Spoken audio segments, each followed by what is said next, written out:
ààrẹ ìpínlẹ̀ èkó ní tinubu ó ti kúrò ní ààrẹ orílẹ̀-èdè nàìjíríà.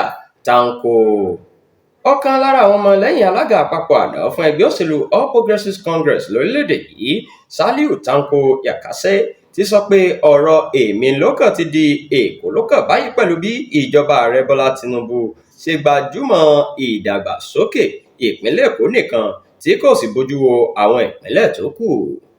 Tanko, ẹni tó ti fìgbà kan rí jẹ́ olùdíje fúnpò gómìnà nípínlẹ̀ Kánò, ṣàlàyé nínú ọ̀rọ̀ tó fi sórí Facebook rẹ̀ pé ìpínlẹ̀ Èkó níjọba àpapọ̀ ń kó owó tó pọ̀jù sí, eléyìí tó léwu púpọ̀ fún ìṣọ̀kan orílẹ̀-èdè yìí.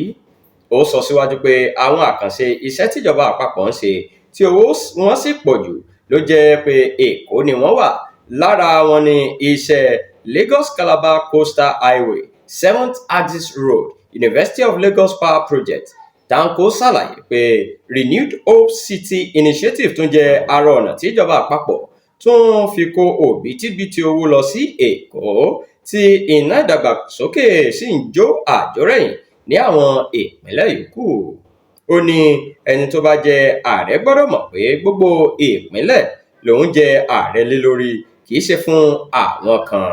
Ìdí nìyẹn tí àwọn tó mọ òótọ́ kò fi ní dákẹ́ láti máa ké sí ìjọba àpapọ̀ pé àparò kan kò ga ju èkejì lọ.